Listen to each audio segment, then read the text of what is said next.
Assalamualaikum warahmatullahi wabarakatuh.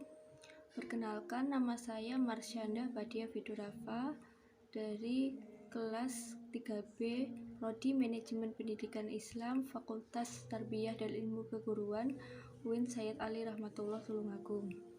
Di sini saya akan menjelaskan terkait resum buku Manajemen Peserta Didik. Buku ini berjudul Manajemen Peserta Didik Berbasis Sekolah yang ditulis oleh Ali Imron atau Profesor Dr. Ali Imron MPD MSc. Buku ini diterbitkan oleh PT Bumi Aksara yang cetakan pertamanya yaitu Juli 2011. Buku ini berisi 178 halaman.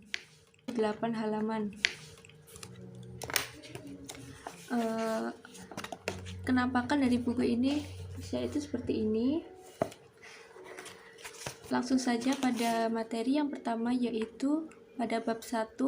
Pada bab 1 menjelaskan mengenai konsep dasar manajemen peserta didik berbasis sekolah atau yang disingkat MPDBS. Pada bab 1 ini menjelaskan yaitu yang pertama latar belakang manajemen peserta didik berbasis sekolah, yang kedua batasan manajemen peserta didik berbasis sekolah, yang ketiga dasar manajemen peserta didik berbasis sekolah, yang keempat tujuan dan fungsi manajemen peserta didik berbasis sekolah, yang kelima yaitu prinsip-prinsip manajemen peserta didik berbasis sekolah, yang keenam pendekatan manajemen peserta didik berbasis sekolah, dan yang terakhir ruang lingkup manajemen peserta didik berbasis sekolah. Kemudian pada bab 2 yaitu perencanaan peserta didik berbasis sekolah, yang isinya yaitu yang pertama batasan perencanaan peserta didik berbasis sekolah, kemudian langkah-langkah peserta didik berbasis sekolah, lalu sensus sekolah, kemudian ukuran sekolah dan kelas, dan yang terakhir kelas yang efektif. Kemudian pada bab 3. Pada bab 3 ini menjelaskan mengenai penerimaan peserta didik baru. Yang berisi penjelasan yang pertama kebijakan penerimaan peserta didik, yang kedua sistem penerimaan peserta didik, yang ketiga kriteria penerimaan peserta didik baru, yang keempat prosedur penerimaan peserta didik baru, yang kelima problema penerimaan peserta didik baru. Selanjutnya yaitu bab 4. Bab 4 ini menjelaskan mengenai orientasi peserta didik, yaitu yang berisi yang pertama alasan dan batasan orientasi peserta didik, lalu yang kedua tujuan dan fungsi orientasi peserta didik, yang ketiga hari-hari pertama di sekolah, dan yang keempat pekan orientasi peserta didik. Kemudian yaitu bab 5.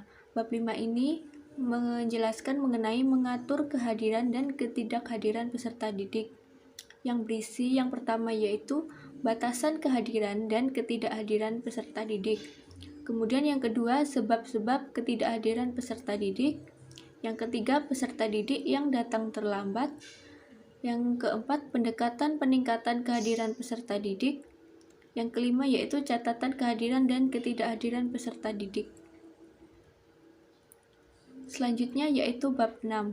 Bab 6 ini menjelaskan mengenai pengelompokan peserta didik, yang berisi yang pertama urgensi pengelompokan, yang kedua wacana pengelompokan, yang ketiga jenis-jenis pengelompokan, dan yang terakhir pengelompokan dan penjurusan.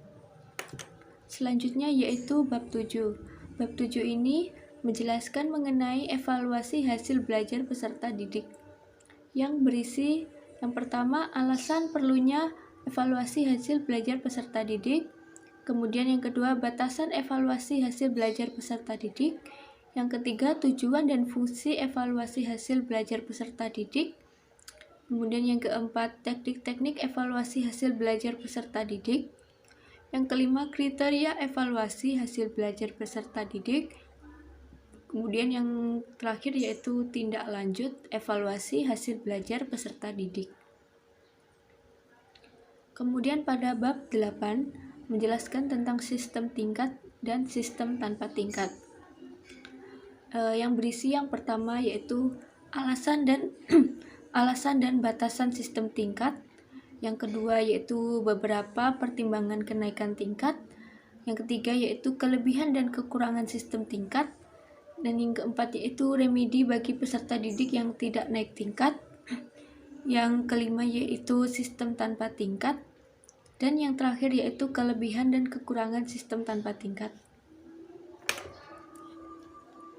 Kemudian pada bab 9 ini menjelaskan mengenai mengatur peserta didik yang mutasi atau drop out. Yang berisi yang pertama yaitu peserta didik yang mutasi, kemudian macam-macam mutasi, kemudian yang ketiga sebab-sebab peserta didik mutasi, lalu alternatif pencegahan, pengurangan, dan pemecahan mutasi, kemudian peserta didik yang drop out dan sebab-sebab dari drop out. Kemudian yang terakhir yaitu pada bab 10. Pada bab 10 ini menjelaskan mengenai kode etik pengadilan, hukuman, dan disiplin peserta didik. Yang berisi mengenai yang pertama, kode etik peserta didik, pengadilan peserta didik, hukuman peserta didik, dan disiplin peserta didik. Baik, selanjutnya di sini saya akan menjelaskan mengenai review skripsi. Langsung saja, skripsi ini berjudul Manajemen Peserta Didik dalam Upaya Meningkatkan Mutu Lulusan di Madrasah Aliyah Negeri 4 Kediri. Skripsi ini ditulis oleh Prayudha Rizky Putra, yaitu mahasiswa jurusan Manajemen Pendidikan Islam UIN Sayyid Ali Rahmatullah Tulungagung. Rumusan masalah dari skripsi ini yang pertama bagaimana perencanaan penerimaan peserta didik baru dalam upaya meningkatkan mutu lulusan siswa di Madrasah Aliyah Negeri 4 Kediri.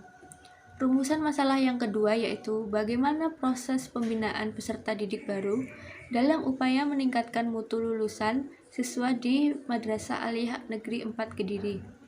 Kemudian yang ketiga yaitu bagaimana evaluasi peserta didik baru dalam upaya meningkatkan mutu lulusan siswa di Madrasah Aliyah Negeri 4 Kediri. Selanjutnya yaitu saya akan menjelaskan mengenai hasil temuan penelitian pada skripsi ini. Hasil temuan penelitian yang pertama, perencanaan peserta didik baru dalam upaya meningkatkan mutu lulusan siswa di Madrasah Aliyah Negeri 4 Kediri diwujudkan melalui kegiatan Olimpiade tingkat SMP atau MTS kelas 9. Penerimaan peserta didik baru dengan membuka dua jalur masuk, yaitu yang pertama prestasi dan yang kedua reguler, dengan syarat dan ketentuan yang telah ditetapkan.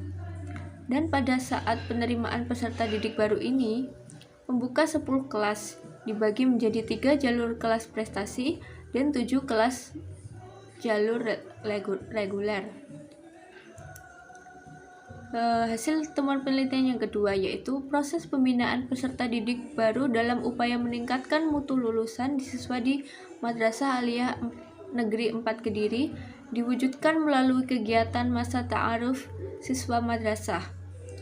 Pembentukan karakter siswa melalui pembiasaan diri seperti upacara bendera setiap hari Senin, tadarus Al-Quran setiap pagi hari, sholat berjamaah duha, duhur, dan asar. Adapun saat ini madrasah membuka kelas keterampilan yang antara lain tata boga, informasi teknologi, teknik, dan bisnis sepeda motor. Kemudian hasil temuan penelitiannya terakhir yaitu evaluasi peserta didik baru dalam upaya meningkatkan mutu lulusan siswa di Madrasah Aliyah Negeri 4 Kediri diwujudkan melalui penilaian tahap akhir dari akademik, non-akademik, dan tata tertibnya. Jika terjadi masalah, akan diadakannya remedial untuk akademiknya dan sanksi untuk yang melanggar tata tertib dari madrasah. Sekian penjelasan dari saya. Apabila ada kurang lebihnya, saya mohon maaf yang sebesar-besarnya. Wassalamualaikum warahmatullahi wabarakatuh.